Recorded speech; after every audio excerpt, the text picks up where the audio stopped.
Okay, so I had initially wanted to answer some questions while traveling, and I was just a little bit more stressed, so I didn't actually end up doing any of the questions on the go. So we're gonna sit down and answer a couple of questions I put on Instagram. Really getting into this first question already. So, I was 18. It was my freshman year of college.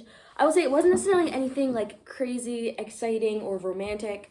But it definitely wasn't something I necessarily regretting or scared of. I wasn't someone who wanted it to be with a crazy special person. I wanted to make sure I felt comfortable with the person. The guy it was a guy that I'd been friends with and kind of a thing with for a while. It just felt like a good moment. I don't know. So I think that's the difference, is that for me it was definitely a difference of making sure it was someone I was comfortable with. It was a pretty average experience, I feel like. Okay, so next question. Yes, I am on birth control. I've been on the pill since I was 17, 18.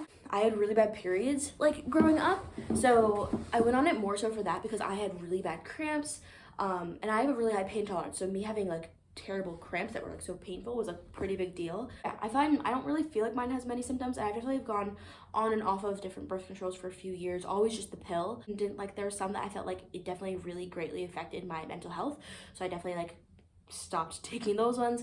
The one I'm currently on, I find it's pretty basic. I don't really feel like it has too many side effects or symptoms.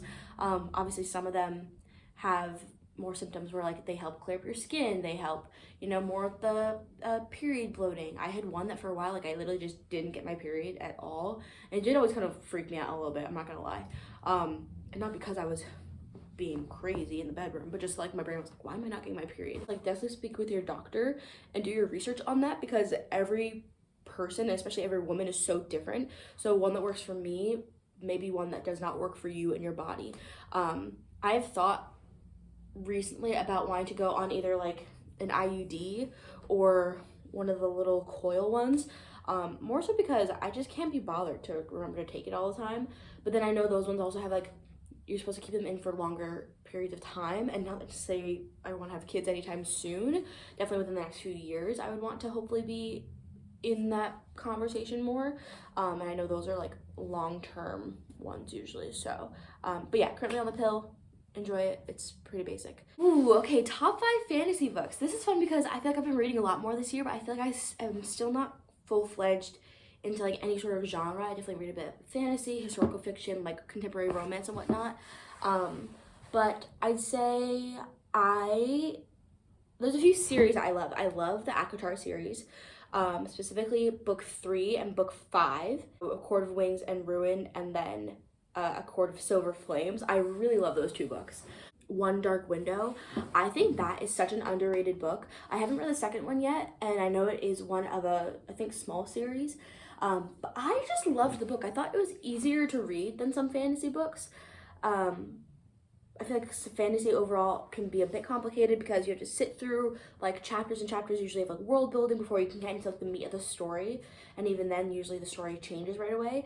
But I feel it doesn't follow a lot of the 3-act structure that a lot of fantasy books follow. I absolutely adore Fourth Wing and Iron Flame. I know I feel that there's a real hit or miss on the internet about them.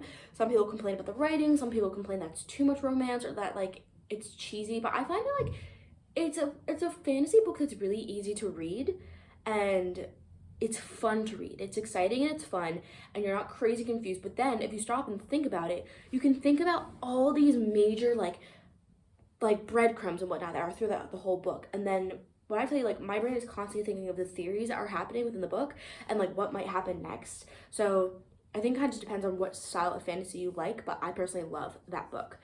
Currently reading Throne of Glass.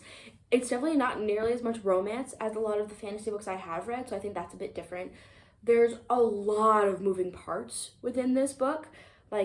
I do appreciate when books have multiple points of view. I personally love that, and especially and this book definitely follows multiple points of view. I feel it's always kind of told from a third person, but one time it will follow one character, next another character, then back to the first character, now we've got a third character.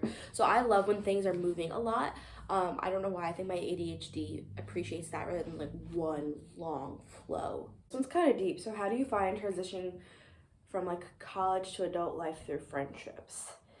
That one's hard because I will say that I think friendships are the hardest part about leaving college. I think for me, the transition to begin with was difficult because I had a lot of friends who were younger than me in college, and that made it difficult because then when I had graduated, they were still in college. They were still in that like, let's go out, let's do this type of phase, and I feel like I was already kind of moving into the next stage in a bit.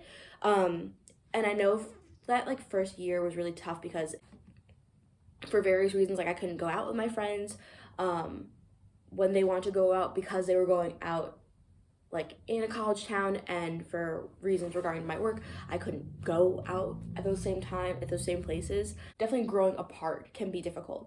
I swear sometimes I think I miss all the time about college, just like being close to all of your best friends. I think it's also important not to try and hold on to friendships that you had just because you have them.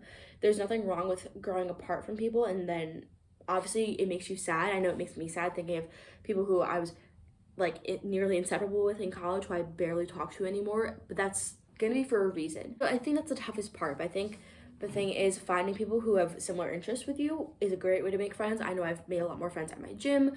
I've made friends recently because of like me really getting into reading. I feel like I've really clicked with other people who love reading and like can vibe on that. But yeah, it's tough. This is a good one to end it on, is what is my like favorite holiday movie? Is there one I have to watch every year? This person's answer was Elf, which is a good one. That is always one of my top 5 like most watched Christmas movies, I feel like.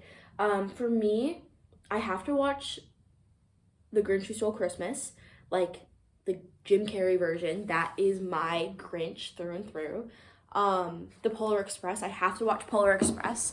If I don't watch Polar Express, it doesn't feel like Christmas. I don't care if it's 3 days past Christmas. Until I get to watch the Polar Express, that movie for me is like the culmination of the Christmas spirit and like that childlike sense of wonder that I feel like as adults we start to kind of miss.